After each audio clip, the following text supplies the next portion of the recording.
This is the first installment of the CAYA-Side Chats. Do you like my fire? Oh, you light my fire every day, Brad. Oh, stop it. I'm quite stoked with it.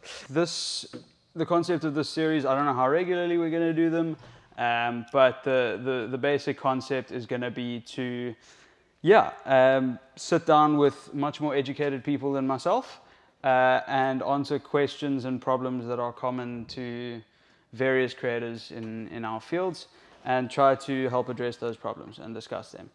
So firstly, do you want to contextualize yourself? Just give yourself a little 5-second intro. And basically, so everyone who's not on my followers and who doesn't know me, my name's Tshedza. I started a company called 3125 Digital, and we're focused on social media management, influencer management, and just anything that lights our fire. So basically, in my very limited, I might add, incredibly limited, but like broad experience, is that this thing is hard. You know, I've been at it for almost 9 years now. Next year will be 9 years of being a creative. When I started out, I didn't know that that's what I was doing, as I'm sure many people can agree with. And yeah, the biggest thing I would say is like, you just got to go and do it, you know, and to not sound very cliche, that's pretty much the focus. And how do you go and tell somebody you need to pay me? Like, it's such a wild concept, and I still battle with it on a daily basis sometimes, like being brought down to earth. But at the same time, you possess a skill set which some other people may have, but nobody has it quite like you do. And I think finding that A, unique selling points in what your offering is, and B, just having the self-confidence to push is often what gets you over the lines. Also, what maybe holds people back is, and maybe this is more so for the influencers, is like keeping your eyes and ears to home only. While home is great, and like, I love this country, I love Cape Town as a city, I think it's very metropolitan, there's also so much scope outside of the country. And the fact that we live online nowadays, you can be in Cape Town and work in 5 different economies, and like, if that works for you, go for it. Also knowing how the industry works in terms of what seasons would be best to get work, what type of events and things you'd like to do, or what type of work you'd like to do, and who's looking for that work. I think, once you hit that niche, then... Yeah, say like collaboration is where it's at, and it goes to how do you enhance your portfolio? How do you build up your reputation? You can go after all these big gigs, but until you've got that reputation, you're not going to get them. But what you can do is message somebody who you really respect, who's working with bigger brands, who's at a further point in their career, and say, hey, can I come be your second shooter? Can I come assist you on this project for this brand? Like, I'll do it for free, you know, and can I come and do that and just help you in whatever way I can? A, you will learn so much from those people who are further ahead than you. And B, you then have shot for Cotton On or for Puma or Adidas or whatever before you yourself had the reputation to do so. Be like, look, if you can shoot your shot, guys, like, send that DM, honestly. I mean, none of my pitches or proposals or any deals that I've done really in the last 6 months, maybe about 2% of them come from emailing somebody. Like, everything comes from a lucky connection. So maybe I know someone who knows somebody, or just straight DM. Like, nobody's ever too big, you know, even to just give you a, hey, I'm not interested. Like, nobody's ever too big. And even if they don't reply, so what? There's somebody else just like that. If you thought they were the hottest shit and they didn't think you were, then that's cool. Like, you can move on to the next. So in saying that, it's also about like having that confidence to just send it out, send out a pitch, go and ask to be plugged by somebody, go and ask to tail with somebody. I think that always definitely helps. You know, for me, I know, like, if somebody asks me for graphic design work, for instance, I'm not a graphic designer, but I'm going to go and look for one who can help me on this project. And then that's you, that's your baby. That poster is yours. That, you know, whatever you've done with me, you know, I'll always be grateful for that. So how do you, when someone's dealing with how they price themselves, am I going to, let's say I'm making a burger, right? I can make you the best burger in 10 minutes, but now I charge you by the hour for my services to make you a burger. are you going to get the best burger and for cheap because I'm really good at what I do? No, I'm going to charge you for the skill set, not for the work that I produce. Because it's taken me all these months and weeks and years and days to refine my skills to be more efficient, to give you what you want quicker. Because people don't want to wait for stuff anymore. People want to say, hey, Brad, I need content done in 3 hours. And you're going to be like, well, I can charge you by the hour. I charge 100 Rand. Now I'm only going to make 300 Rand. Whereas I've spent 3,000 Rand on learning how to make content quickly. Now I need that 3K.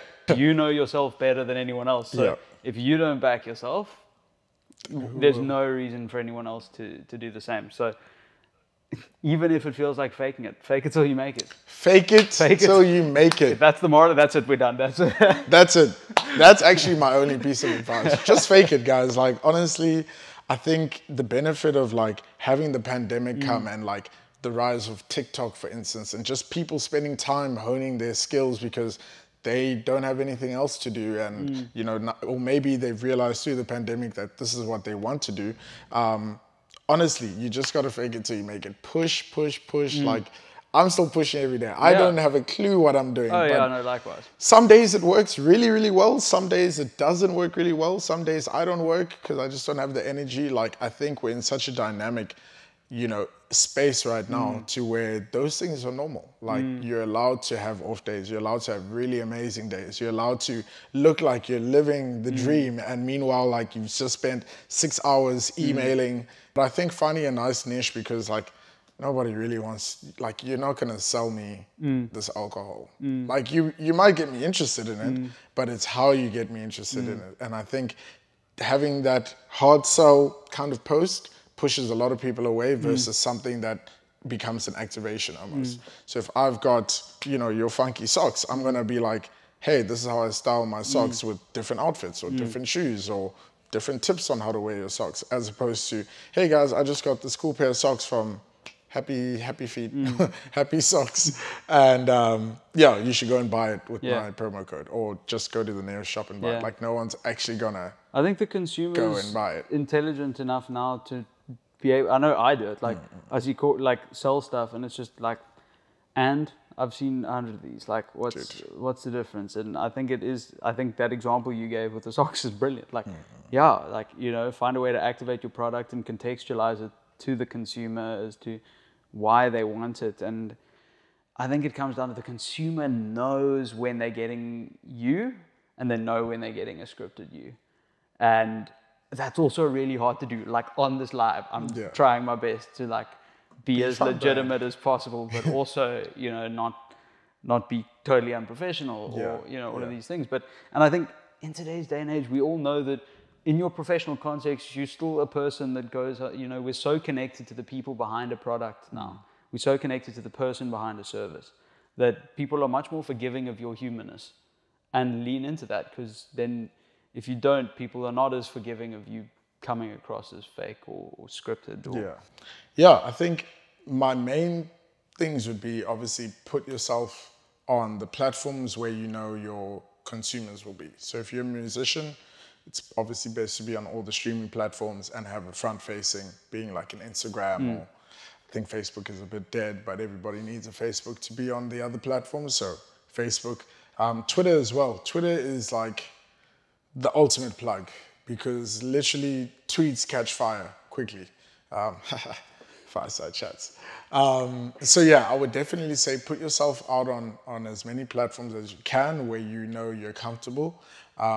And then, using whatever available network you have to then grow that network for sure. And not being afraid to ask for help or to ask for anything, really. I think I'd rather ask somebody for something and like get a yes or a no, then I know how to move forward, as opposed to wondering, look, does Brad maybe know a photographer I could use? Like, I don't know, I don't want to ask, you know. So rather just ask. And then obviously also knowing that you can't do everything by yourself, I think is quite important.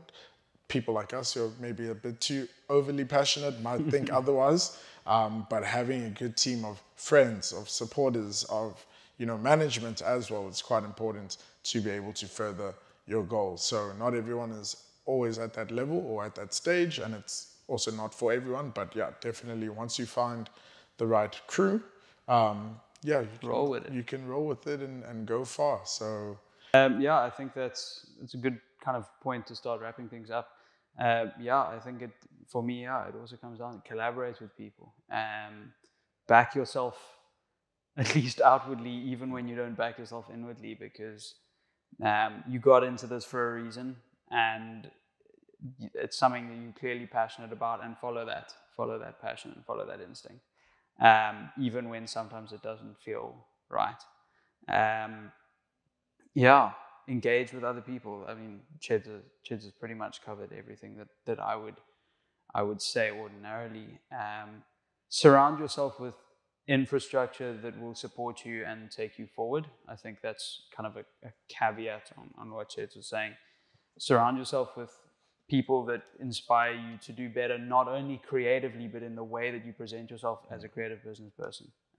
Because that's something that is not often something that creative people want to do, and it will set you apart.